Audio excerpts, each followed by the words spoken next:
Venezuela reactivó la oficina del Alto Comisionado de las Naciones Unidas para los Derechos Humanos en Caracas tras la advertencia del fiscal de la Corte Penal Internacional, Karim Khan.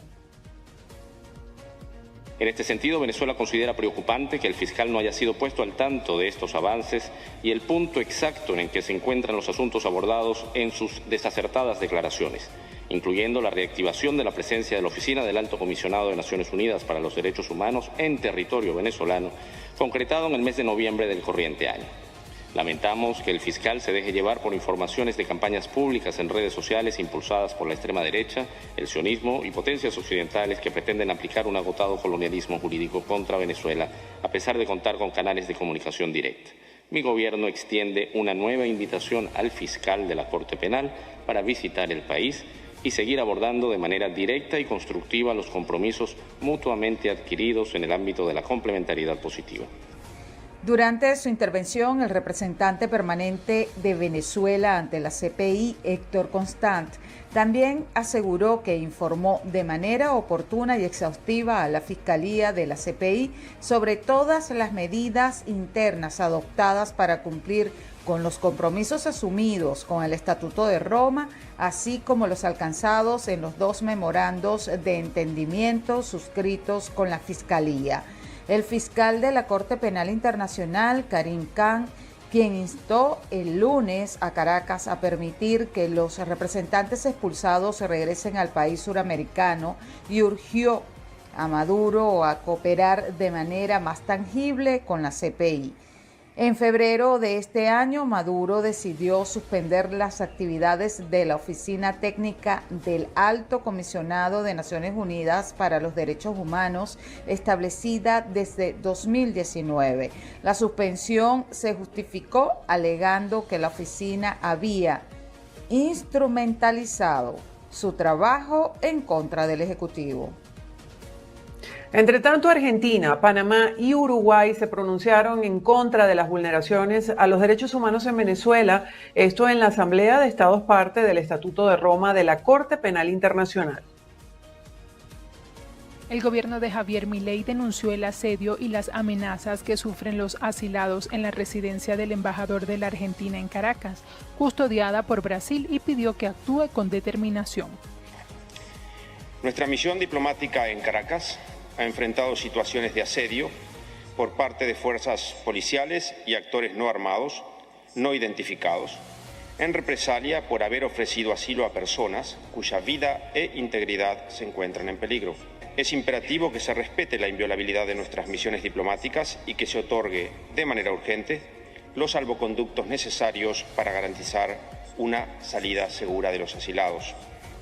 Exhortamos a esta Corte a actuar con determinación para asegurar que los responsables de estos crímenes sean llevados ante la justicia.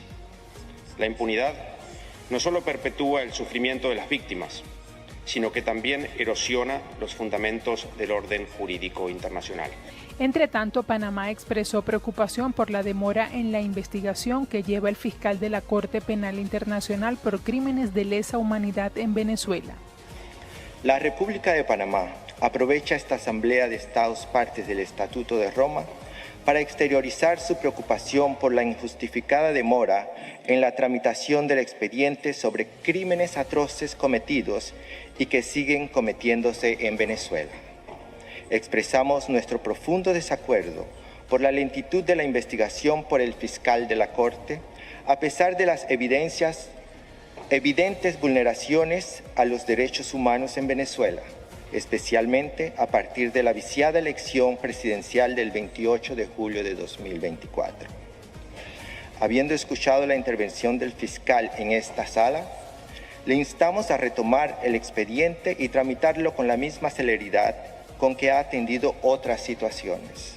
Uruguay pidió el apoyo político explícito para la imparcialidad del trabajo de la Corte Penal Internacional ante la situación en Venezuela. Hoy más que nunca es necesario el apoyo político explícito de todos los Estados parte a su labor independiente e imparcial, en un contexto multilateral complejo y repleto de desafíos que amenazan la paz y seguridad internacionales, en todas las regiones del mundo sin excepciones, incluyendo la mía propia, situación en Venezuela. Por su parte, Venezuela rechazó las declaraciones de Panamá, Argentina y Uruguay. En ese sentido, arremetió contra las gestiones de los gobiernos de José Raúl Mulino, Javier Milei y Luis Lacalle Pou. Con relación a Argentina, lamentamos que los discursos de los representantes del gobierno de Javier Milei insistan en esconder sus debilidades y sus crisis internas en ataques sin fundamento. Señora Presidenta, sobre Panamá, Venezuela lamenta que este país utilice esta tribuna para ser vocero de su amo del norte. Y esto lo decimos con fundamento. Panamá ha impuesto al menos 70 medidas coercitivas unilaterales contra Venezuela de forma írrita e ilegal.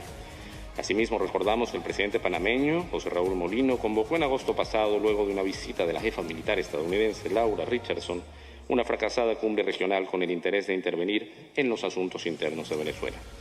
En el caso de Uruguay tomamos nota y deploramos la intervención del gobierno saliente de ese país, al que invitamos a concentrarse en la transición intergubernamental que debe abrir espacios para evitar que Uruguay siga alineado con políticas intervencionistas y pueda concentrarse en garantizar las ingentes demandas sociales de su país. Entre tanto, Colombia ratificó su compromiso con la Corte Penal Internacional y el Estatuto de Roma, destacando la importancia de la justicia internacional para que no haya impunidad.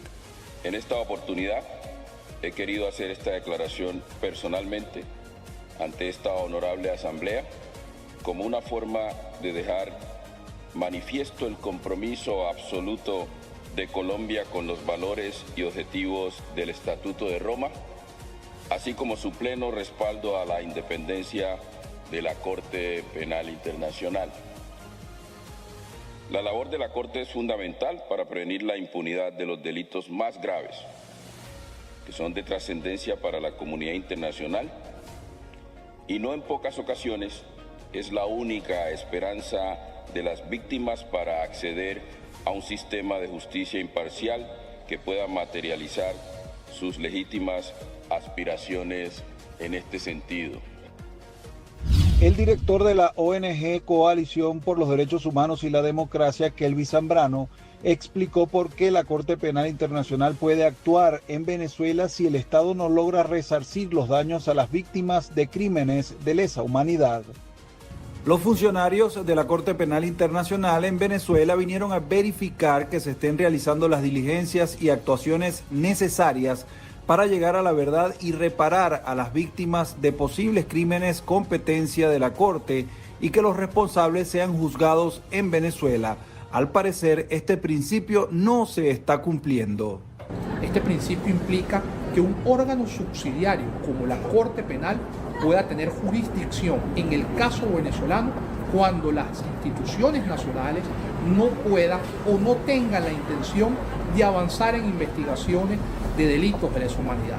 Recordemos que si este principio no se cumple y que implica que el primer responsable en reparar los daños y en iniciar investigaciones de delitos de lesa humanidad y de graves violaciones a los derechos humanos es el propio Estado, en este caso la Corte Penal tendrá la posibilidad de activar todos sus procedimientos para poder emitir una orden de detención contra aquellos posibles responsables de delitos de lesa humanidad.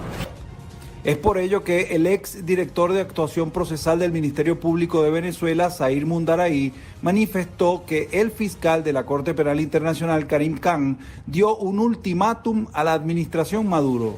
Se le instaba a sostener un diálogo significativo con el Estado. Hizo mucha referencia a que ha mantenido este diálogo significativo con el Estado, que es el paso previo a que o individualice personas y les pida órdenes de captura o de comparecencia ante la Corte, o archive la causa. Esas son las dos vías en las cuales se encuentra el fiscal en este momento.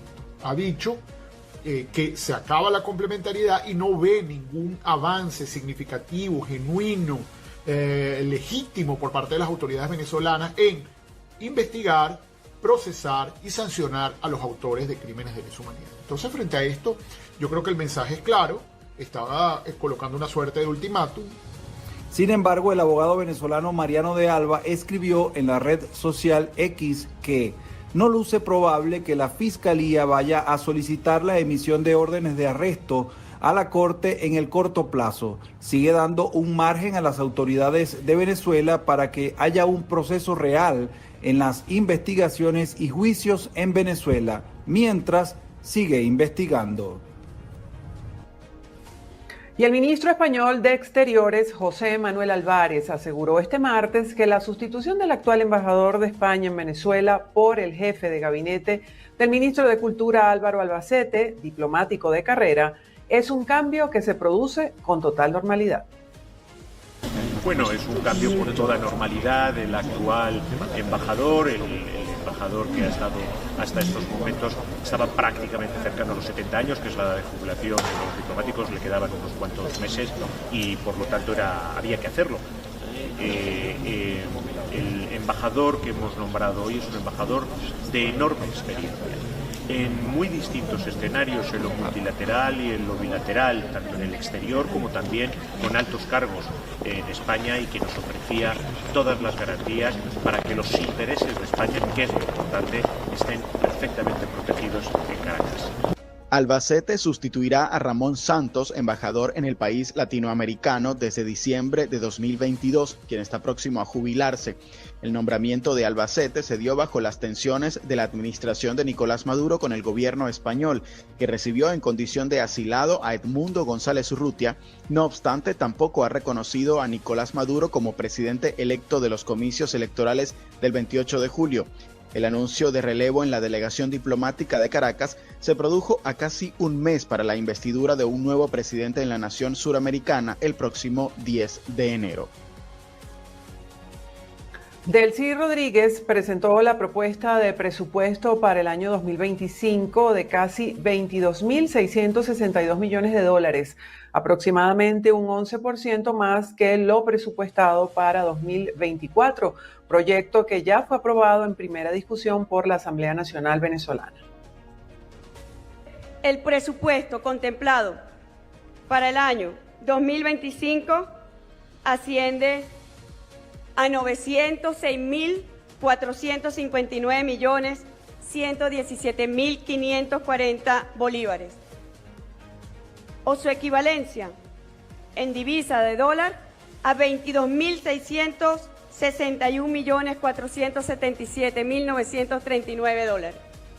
Debo confesar que tuve que nebulizarme en la mañana para poder leer esta cifra, pero que en realidad lo que están manifestando y lo que está aquí simbolizando es que Venezuela ha ido avanzando en la incorporación de ingresos importantes para el sustento de la familia venezolana.